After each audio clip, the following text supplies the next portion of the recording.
in a way that allows you to do what you want to do and not be manipulated like a lawyer tearing you apart on the stand. All right, so our general ideas, we've got our numbers. There's 12 notes in the musical alphabet. We can give them letters.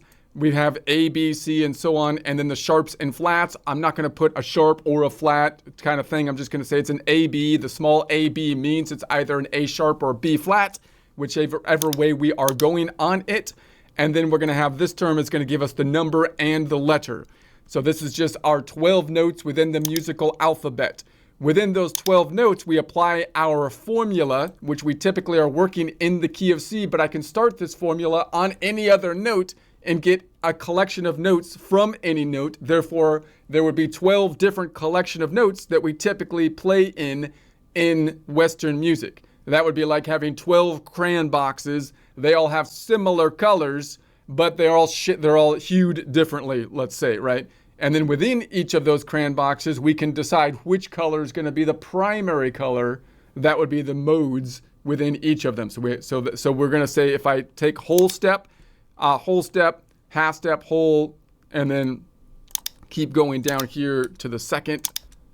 If we repeat in a circle, we get the last couple ones here down here. So it goes whole step, half step, whole step, whole step, and then it would go half step to get back home again.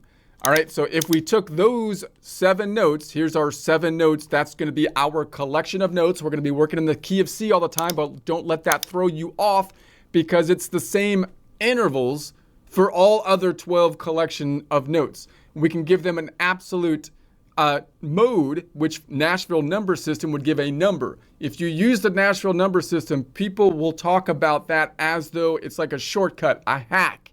It's not a hack. That's the best way to see it. And it's not that you're not looking at modes right there. You're just assigning the mode a number. You're thinking modally when you're doing a Nashville number system, which is better. It's more appropriate to do. That's actually a better system. It's a more sophisticated system. It's a less muddy system than the current system with scale degrees. That's why it developed. So we could give it a number here as well. So given that information, we can now measure all of our distances. Notice these are the maps of the territories. You can think about these as the continents. If you have the continents and you're playing a video game, what do you want to do? You want to find the distances through all the continents, so whenever I need to go to any particular location, I can find the distance. Now, if I change the order of when I go to a continent, if I start on North America and I go to South America and then Africa, and then I go to Asia and then Africa back to North America and then South America, do I need a different map quest to go from North America to South America because I went there in a different order? No, you need the same map quest, right? All I need to know is A to B. What's the distance from A to B? I already have it. I don't care what happened before I went from A to B. It's the same.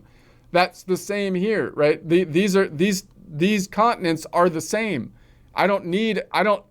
Just because I changed the order of when I'm going from the D to the Y doesn't mean I need a new map quest, right? It's the same distance. It's the same thing.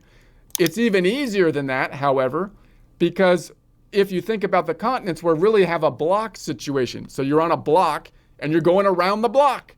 So you could, if I'm on like South America here and I'm going to Antarctica, how do I get there? Well, we have 2 units of measure now. Either I can go continent to continent, which would be 1, 2, 3 continents up, or I can go continents and oceans.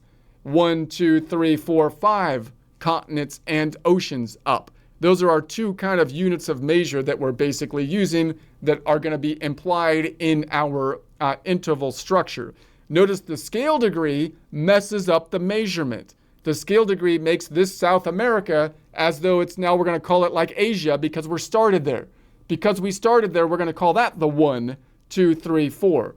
So now this is a 4th scale degree, but from a normal measurement, it would be 1, 2, 3, a 3rd modal half step.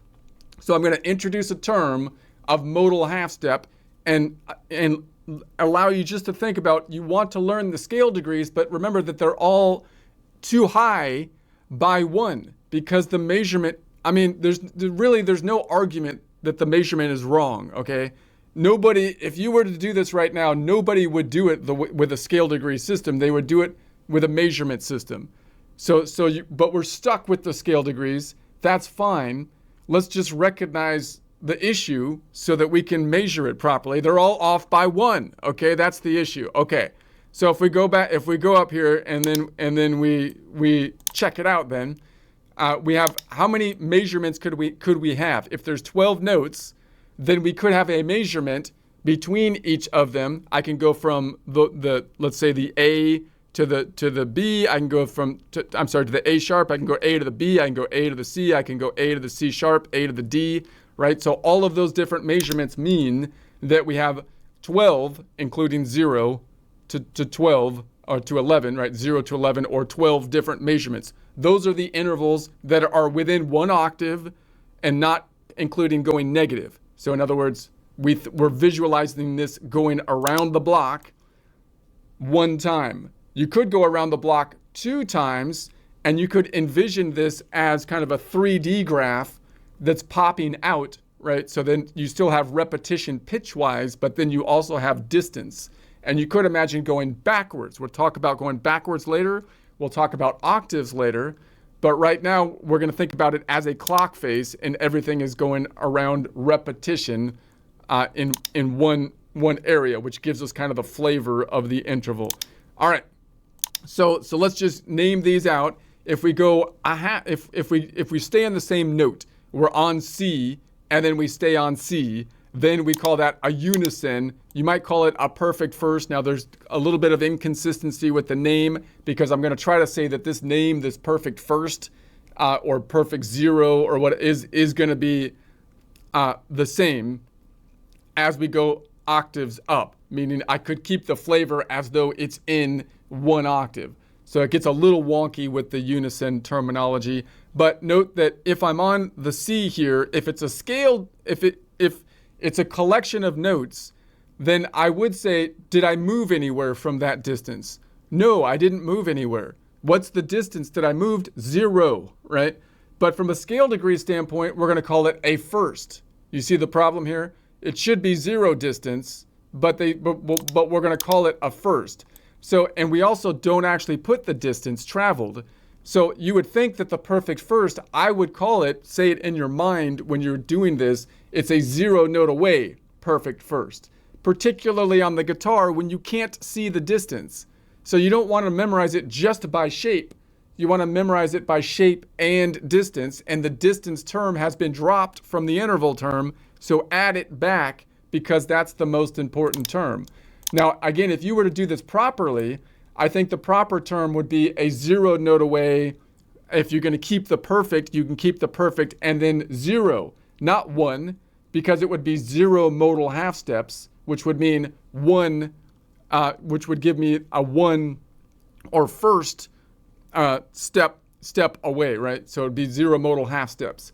Now, I'm going to introduce later the idea of a modal range, meaning it's going from I to I. We didn't go anywhere. We're going from one continent and staying on that continent. And then we can also name that with the Nashville number system. The modal range is 1 to 1, I to I. And we can also then say, I think this would be the more proper naming convention, because everything in it gives you information. It's a 0 note away from the Ionian node in this case, and it's 0 modal half steps forward. I'll talk about this later. But right now I just want to get to this idea. It's a 0 note away, perfect 0 modal half steps, which would be the first scale degree. This would be the proper term. This would be the improper term. Now, why do we have a perfect? Perfect basically there are some intervals just historically that they thought were better or more perfect, and therefore they're going to name them perfect.